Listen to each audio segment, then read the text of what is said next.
জামাত ইসলামী যদি ক্ষমতায় যায়, যেদিন ক্ষমতায় যাবে আমার বিশ্বাস সেই দিন থেকে কোনো চাঁদাবাজ এই এই বাংলার ভূমিতে থাকবে না এবং তাদেরকে খুঁজেও পাওয়া যাবে না। প্রিয় দর্শক, পিপিএন এর পক্ষ থেকে সবাইকে স্বাগত। আজ আমরা মুখোমুখি হয়েছি বাংলাদেশ জামায়াত ইসলামীর নারায়ণগঞ্জ জেলার সমাজ কল্যাণ সম্পাদক, তোপতারা ইউনিয়ন পরিষদের সাবেক স্বর্ণপদক প্রাপ্ত চেয়ারম্যান, অত্যন্ত জনপ্রিয় কর্মী বান্ধব রাজনীতিবিদ, নারায়ণগঞ্জ ২-২,৫০০ আসনে বাংলাদেশ জামায়াত ইসলামের মনোনীত সংসদ অধ্যাপক ইলিয়াস মোল্লার সঙ্গে। জনাব, আপনাকে পিপিএন এর পক্ষ থেকে স্বাগত। জি, আপনাকে ধন্যবাদ। নারায়ণগঞ্জ ২-২,৫০০ আসনে ভোটারদের মধ্যে ব্যস্ত সময় পার করছেন, জি, কেমন সাড়া পাচ্ছেন? আলহামদুলিল্লাহ, বিপুল সাড়া পাচ্ছি। সর্বস্তরের জনগণ একেবারে ওই ধনী দরিদ্র মানে নারী পুরুষ নির্বিশেষে প্রচুর সাড়া পাচ্ছি। ২,৫০০ ভোটাররা দাড়ি পাল্লায় ভোট দিয়ে আপনাকে যদি জয়যুক্ত করে মহান জাতীয় সংসদে পাঠায়, তাহলে আপনি ২,৫০০কে কিভাবে সাজাবেন? আলহামদুলিল্লাহ, আমি আগামী দিনে ২,৫০০কে দেখতে চাই ইসলামের আলোকে এই দেশের জাতি ধর্ম বর্ণ নির্বিশেষে সঠিকভাবে অধিকার প্রাপ্ত হয় এবং ন্যায্যতার ভিত্তিতে, এবং বিশেষ করে যে ধরনের দুর্নীতি আছে এবং বিভিন্ন রকম অনাচার, মাদক, সন্ত্রাস এবং ধর্ষণ, এগুলো আমি এই ২,৫০০ থেকে মুক্ত করতে চাই। এবং এগুলো মুক্ত হলে ২,৫০০ জনগণ অন্ততপক্ষে অনেক শান্তিতে থাকতে পারবে।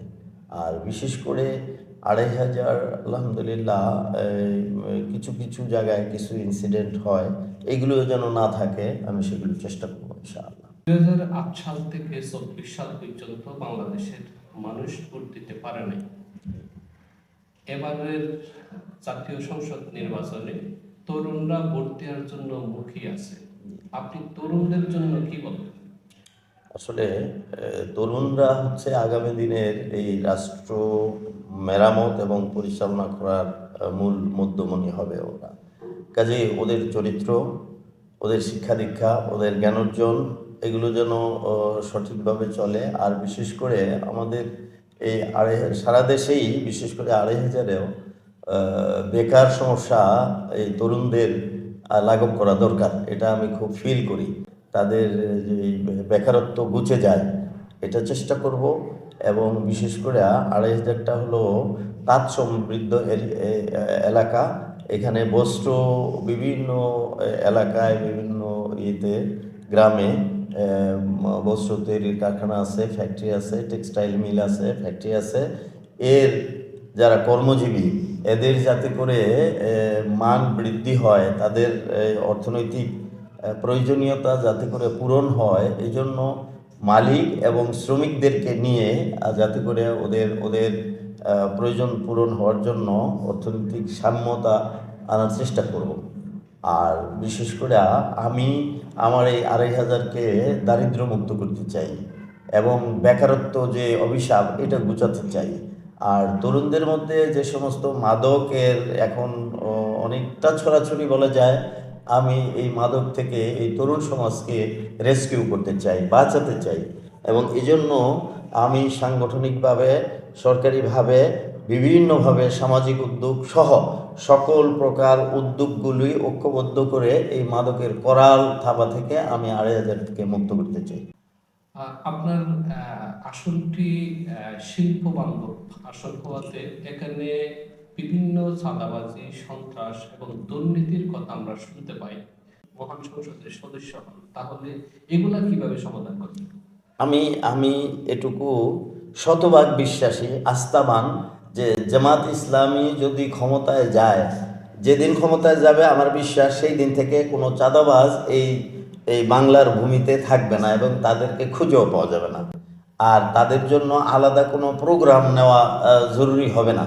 তারপরেও যদি থাকে গোপনে, অতি গোপনে, তাহলে সেগুলো আইনসঙ্গত ব্যবস্থা, সামাজিক আন্দোলন সহ জনগণকে নিয়ে আমি এগুলোকে একেবারে মানে একেবারে নিঃস্ব করে দিতে চাই, শেষ করে দিতে চাই।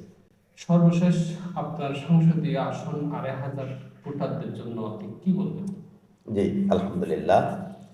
আমরা ভোটারদেরকে বলবো, অতীতে আমরা দেখেছি যে বিশেষ করে স্বৈরাচারের সময় ভোট দিতে পারেন নাই। ওনাদের এটা অধিকার, এটা একটা মানে রাষ্ট্রীয়ভাবে সাংবিধানিকভাবে ভোটাধিকার হলো তাদের একটা অধিকার। এই অধিকারটা যেন ফিরে পায় পরিপূর্ণভাবে।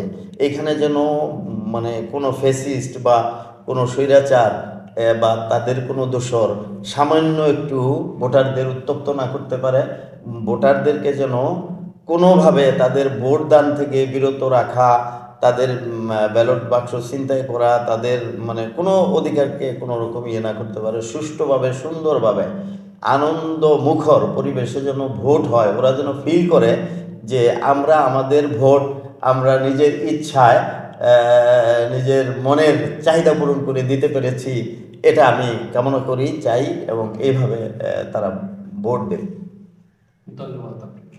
জি, আপনাকে ধন্যবাদ, বিশেষ করে আরএজের পক্ষ থেকে, জামাত ইসলামীর পক্ষ থেকে, এবং আমাদের এখানে এসছেন কষ্ট করে এই ২,৫০০-এর মাটিতে, আপনাকে আন্তরিকভাবে ধন্যবাদ।